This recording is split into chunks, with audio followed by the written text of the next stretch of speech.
Hey, how's it going, guys? Mr. Boss for the win here, and in today's GTA 5 video, we're going to be talking about how this is bad news for people who want to cheat in GTA's multiplayer.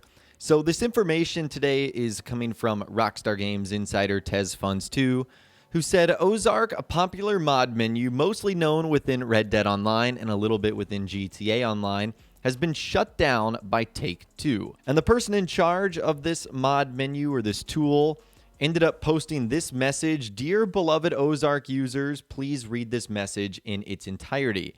It is with a heavy heart that I have to write this message. I received correspondence today via a law firm in my local country from Take-Two Interactive. Effective immediately, Ozark has shut down and ceased all services. No doubt many of you will be saddened, angered by these words. I understand. I received this letter only a few hours ago and am taking action immediately as requested. Firstly, I ask you to not take this out on any reseller you have purchased from. Talk to them, work with them, be patient with them. They are reading this at the same time as you. That $25 to you is how some of these guys afford their rent, their food, their bills. They are just people. Please think about them before you lose your minds over $25. They are all amazing people, and I'm sure they will work with you in some way to get you set up with something else. Farewell from D3. Despite some of the things written in the letter I received, Ozark was a great community, and I thank you for all being a part of it. There is no easy way to do this other than apologize that it happened and move on with our lives. I have a life, a family. I'm just a guy. I'm sure I'll get a few hundred DMs, but from the ones who don't message me in anger, thank you. You guys rock." So again, that was sort of the goodbye letter right there. And in case you guys don't know, as you would expect from most mod menus, Ozark would let modders manipulate the game both in campaign and in online.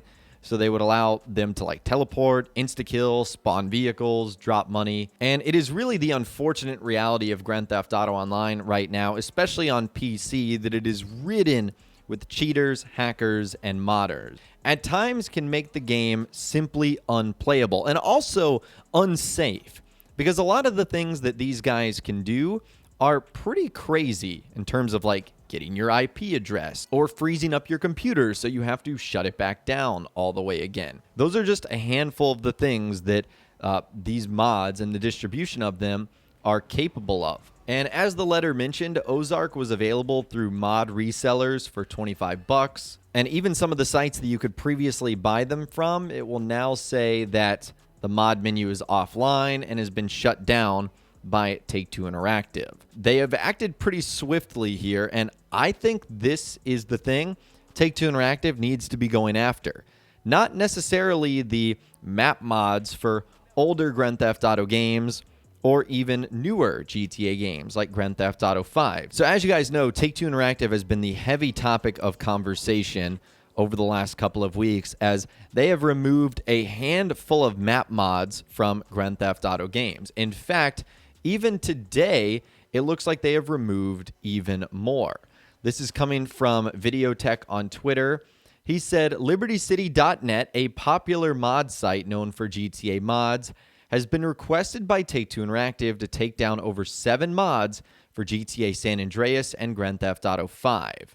And the mods are Vice Cry Remastered, Open Manhunt, Liberty Rewind, Bullworth Open Bull, VI, Ivy, Grand Theft Auto 5 Bullworth, SA2LC, Liberty City, and Vice City 4.0. Those have been removed. And remember that on Take-Two Interactive's recent earnings call, they actually addressed these concerns with someone asking directly about the takedowns, and Strauss Zelnick said, "In terms of takedowns, we're pretty flexible, frankly. That said, if the economy is threatened or if there's bad behavior, and we know how to define that, then we would issue or would take to notice."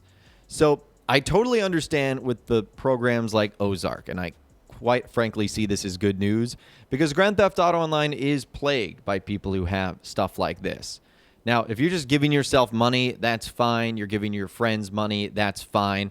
You're just running at your own risk there. But when you are impacting other people's games, that's when it becomes a problem, when you're doing things like freezing their systems and making them reboot, or you're trapping them underneath some object that you can spawn. That's obviously not something you want to see, nor is that something that Rockstar wants to see. So that's where I sort of draw the line a little bit. You want to give yourself modded money, be my guest. The only risk you're running is your own account at that point. But I do disagree with Rockstar taking down these mods that have been in development and have been up for years now. Like, I'm not sure why all of a sudden they have an issue with it.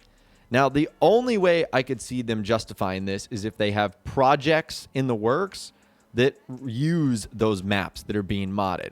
Like, for example, if Rockstar was going to make Liberty City come to GTA 5, I could understand why Liberty City mods might be shut down, because Rockstar obviously want you to play their official version and not ones that someone from the community have created, no matter how awesome they might be. And all of this might be happening because of the rumors that Rockstar is working on a trilogy remaster. In fact, according to that site, libertycity.net, they said Take-Two Interactive requested to remove modifications for GTA games from Liberty City. The publisher claimed these mods with DMCA strikes. And they said all these mods were ports of the locations, cities, cars, and characters of old Rockstar Games titles on new GTA engines. The mods won't be available to download on Liberty City anymore. Take-Two Interactive has actively been banning mods since July, and many believe that the publisher is preparing to release for a potential remaster of older GTA games. So if that is the case, Rockstar is in a tough position here in Take-Two Interactive. Now, I disagree with what's happening, but I can at least understand it.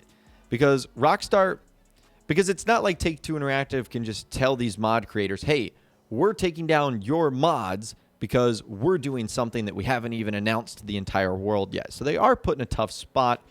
I just don't think they should be doing it like this.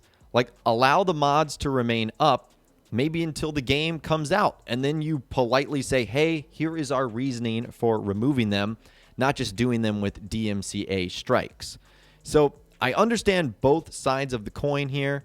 I believe Take-Two Interactive is more in the wrong, but they also might be put in a tough spot where they can't reveal why they're doing stuff like this. But I guess long story short, you have some good, you have some bad. Rockstar removing some mod engines, cheat menus that should make Grand Theft Auto Online a lot cleaner. But at the same rate, we're seeing more instances of people's hard work being removed, really without explanation. So I'd love to hear from you guys in those comments down below. What do you think of Rockstar, or I should say Take-Two Interactive, making all of these moves to remove mods, cheat engines, menus, etc. from their games? Let me know what you guys are thinking about that in those comments down below. I'd love to hear from you guys down there. If you guys did go on to enjoy this video, though, a like rating would, of course, be awesome. And be sure to subscribe to my YouTube channel if you are new. You want to stay up to date on all the latest GTA and all the Rockstar Games videos that I'll be doing here on my channel. And be sure to ring that notification bell as well. Sometimes YouTube just doesn't work, and if you ring that bell, you'll always be guaranteed to be notified when new videos arrive. But of course, as always, guys, thank you all so much for watching. Take care, and I'll see you guys in the next video.